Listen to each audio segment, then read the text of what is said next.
राहुल गांधी की भारत जोड़ो यात्रा को 1 साल पूरा हुआ तो कांग्रेस पार्टी ने उसकी कामयाबी से उत्साहित होकर मध्य प्रदेश में, छत्तीसगढ़ में इसके समर्थन में पदयात्राएं आज निकाली। दोनों ही राज्यों में कांग्रेसियों ने यात्रा निकालकर राहुल के संदेश को जनता तक पहुंचाने की बात कही है, तो वहीं बीजेपी ने यात्रा के औचित्य पर ही सवाल खड़े कर दिए हैं।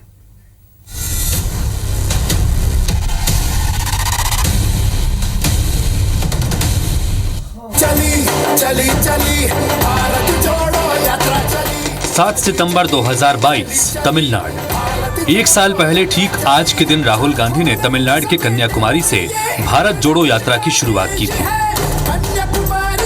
145 दिन तक ये यात्रा 14 राज्यों से गुजरी और 4000 से ज्यादा किलोमीटर का सफर तय किया।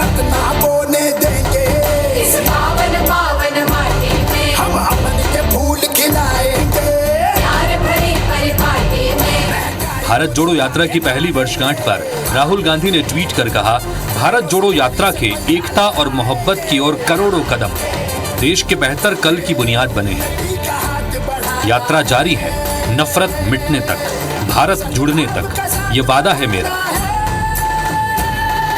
इधर छत्तीसगढ़ कांग्रेस यात्रा के 1 साल पूरे होने पर सभी जिले में पद यात्रा निकाल रही है। रायपुर में पीसीसी चीफ दीपक बैज की अगुवाई में यात्रा निकली, तो बाकी जिलों में भी दूसरे कांग्रेस नेताओं ने पद यात्रा निकालकर भारत जोड़ो यात्रा का गुणगान किया। पूरे देश में राहुल जी ने जो कश्मीर से कन्याकुमारी तक भारत को जोड़ने की कोशिश करी है, मोहब्बत की दुकान लगाने की कोशिश की और नफरत छोड़ने की जो प्रयास पूरे देश में किया है, आज उसको लेकर 1 साल हो गया है। हम सब कांग्रेसजन ये पैगाम राहुल गांधी का लेकर चल रहे हैं। संदेश यही था कि हमको नफरत छोड़ना है, हमको एक दूसरे से ईर्ष्या करना, धर्म जाति के नाम पर जो लोग लड़वाना चाहते हैं देश को, उसको हमको नहीं मानना है। हमको प्यार और मोहब्बत का पैगाम देना है और मोहब्बत की दुकानें खोलनी है।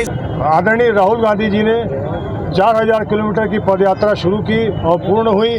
निश्चित रूप से ये पहले राजनेता हैं जिन्होंने 4000 किलोमीटर पदयात्रा की। इधर भोपाल में भी एमपी कांग्रेस ने यात्रा निकाली और कहा कि ये यात्रा अभी खत्म नहीं है। देश को जोड़ने के लिए राहुल गांधी फिर एक यात्रा पर निकल रहे हैं कि ये सिलसिला चलता रहेगा और अभी एक पदयात्रा और करने वाले हैं जो ईस्ट से वेस्ट की होगी।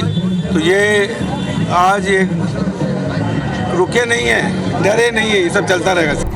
भारत जोड़ो यात्रा की पहली वर्षगांठ पर मुख्यमंत्री भूपेश बघेल ने ट्वीट किया, हवाओं में मोहब्बत की खुशबू का खुलना जारी है, बढ़ते कदमों के साथ भारत जोड़ो यात्रा जारी है।